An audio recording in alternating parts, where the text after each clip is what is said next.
selamat pagi untuk siswa kelas 2 Pendidikan Agama Kristen, khususnya sekolah dasar. Hari ini kita akan belajar mengenai aku menyayangi keluargaku. Ya, selamat dan semoga kita menyelesaikan semester ini dengan baik. Selamat belajar, tetap semangat, walaupun belajar dari rumah, tapi tugas-tugas yang diberikan oleh Bapak Ibu Guru tetap dikerjakan ya. Nah, di sini kita belajar mengenai aku menyayangi keluargaku. Nah, sesuai dengan dasar Alkitabnya, kita ambil dalam Keluaran 20 ayat 12. Tentang apa? Hormatilah ayah dan ibumu supaya lanjut umurmu di tanah yang diberikan Tuhan Allahmu kepadamu. Itu satu. Yang kedua, dalam Amsal 1 ayat 8 dikatakan, hai anakku, dengarkanlah didikan ayahmu dan janganlah menyia-nyiakan ajaran ibumu. Yang ketiga, dalam Kolose 3 ayat 20 dikatakan apa? Hai anak-anak, taatilah orang tuamu dalam segala hal. Karena apa? Karena itulah yang indah di dalam Tuhan. Mari kita lihat pembahasannya seperti apa. Nah, ringkasan materi ya. Kewajiban anak terhadap orang tua adalah menghormati orang tua. Contohnya apa? Memberi salam. Jika berangkat sekolah, seperti gambar ini, anak harus apa? Memberi salam kepada orang tua. Kepada bapak, pada ibu, kepada orang yang ada di dalam rumah itu.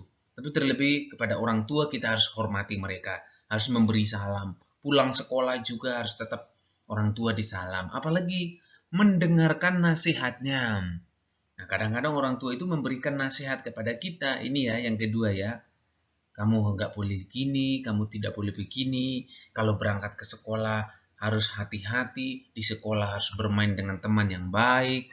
Kan gitu nasihat-nasihat orang tua ya. Jangan menjadi anak yang nakal, jangan menjadi anak yang kurang ajar, gitu kan? Nah, yang ketiga gambar ini, kita harus sayang kepada orang tua. Kenapa harus sayang kepada orang tua, Pak? Orang tua itu yang melahirkan kita, betul? Mama yang melahirkan kita, papa yang mencari nafkah, mencari makan untuk kita. Jadi, kita harus menghormati mereka. Begitu, ya. Nah, dengan alasan bahwa orang tua sudah apa? Melahirkan, merawat, mendidik dan mencukupi semua kebutuhan. Ya. Mereka memberikan semuanya itu dengan kasih kepada kita. Artinya gini, mereka sudah lahirkan kita, terus mereka rawat kita. Ya kan? Memberi makan, memberi pakaian, memberi tempat tinggal, ya kan? Kalau kita sekolah, semua perlengkapan sekolah diurus oleh orang tua. Atau ada di sini siswa kelas 2 yang beli buku sendiri, beli seragam sendiri. Yang pastinya siapa yang belikan? Orang tua. Gitu. Ya, jadi kita harus apa? Lakukan apa kepada orang tua? Satu, memberi salam. Dua, mendengarkan nasihatnya. Tiga, menyayangi. Itu ya. Nah, lanjut. Nah, di sini menghormati orang tua adalah perintah Tuhan dalam 10 hukum Tuhan yang kelima. Yang bunyinya apa tadi? Hormatilah ayah dan ibumu supaya lanjut umurmu di tanah yang diberikan Tuhan Allahmu kepadamu. Jadi 10 hukum Tuhan pada awalnya diberikan kepada siapa? Bangsa Israel. Yang ditulis dalam kitab apa? Keluaran 20 ayat 1 sampai 17. Ini kan lalu 10 hukum Tuhan juga disebut sebagai dekalog atau dasatita. Nah, ini adalah suatu dasar perintah gitu loh bagi kita. Nah, jadi kalau dulu berlaku bagi orang Israel, sekarang berlaku bagi kita juga yang percaya kepada Tuhan.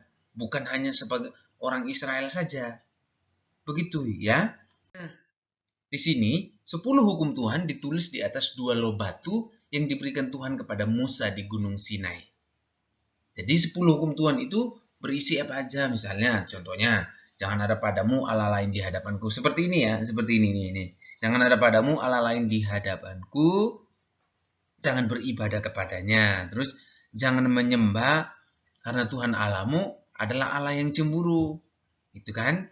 Misalnya kuduskanlah hari Sabat, hormatilah ayah dan ibumu, jangan menyebut nama Tuhan Allahmu dengan sembarangan, jangan membunuh, jangan berzina, jangan mengucapkan saksi dusta. Kan itu 10 hukum Tuhan. Termasuk di dalamnya tadi apa? Hormatilah ayah dan ibumu. Nah, Tuhan memberikan hukum-hukumnya kepada manusia agar apa? Dijadikan pedoman hidup. Nah, pedoman hidup artinya gini, dalam kita menjalankan kehidupan sehari-hari, patokannya atau dasarnya apa? Perintah Tuhan. Jadi kita tidak sembarangan berkata-kata, kita tidak sembarangan memperlakukan orang lain, kita tidak sembarangan mengerjakan sesuatu. Karena apa? Ada aturan, ada hukumnya. Kalau di sekolah dikatakan bahwa tidak boleh memanjat tembok. Nah, itu kan berarti aturan yang ditetapkan. Anak tidak boleh datang terlambat. Nah, kalau dilanggar apa yang terjadi? Pasti dihukum.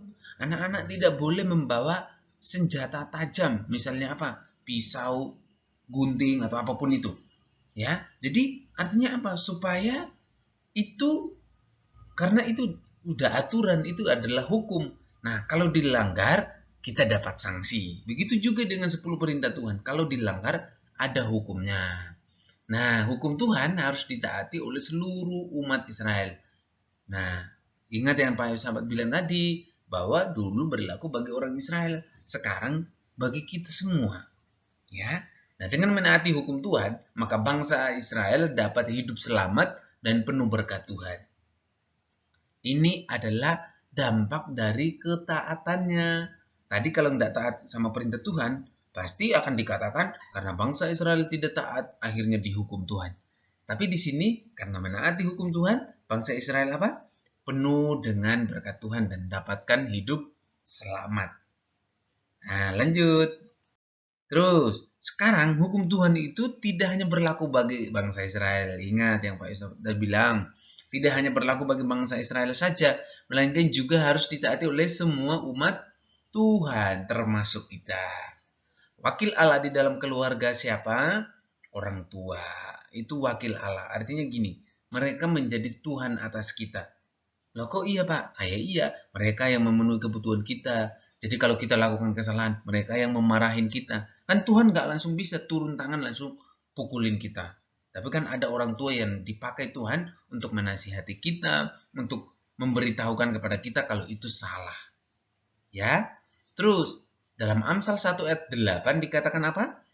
Raja Salomo mengatakan begini, hai anakku, dengarkanlah didikan ayahmu dan jangan menyia-nyiakan ajaran ibumu. Artinya gini, kita harus mendengarkan apa nasihat papa mama di rumah.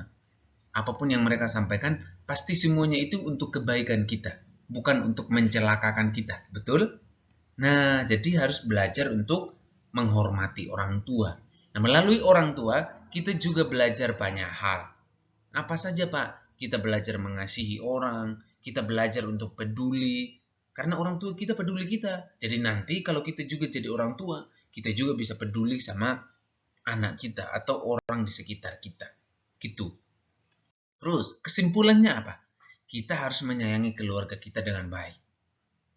Yang anak harus sayang sama papa mama, yang papa mama juga harus menyayangi anak, adik harus menyayangi kakak, begitu sebaliknya kakak juga harus menyayangi adiknya. Yang kedua apa? Kita harus menghormati bapak mama kita di rumah sebagai wakil Tuhan. Yang kedua, harus memberikan salam jika berangkat ke sekolah atau berangkat kemanapun, atau sebaliknya setelah pulang sekolah. Itu. Terus apa? Harus sopan santun kepada orang tua. Terus harus jadi anak yang baik. Wah, banyak banget ya. Jadi yang pertama apa? Harus disayangi orang tuanya. Yang kedua, yang pertama harus disayangi, yang kedua harus dihormati, yang ketiga harus diberi salam. Yang keempat harus sopan kepada mereka. Yang kelima harus jadi anak yang baik. Gitu ya. Tuhan Yesus memberkati. Selamat belajar, selamat mengerjakan tugas. Sukses buat semua kalian. Tuhan memberkati.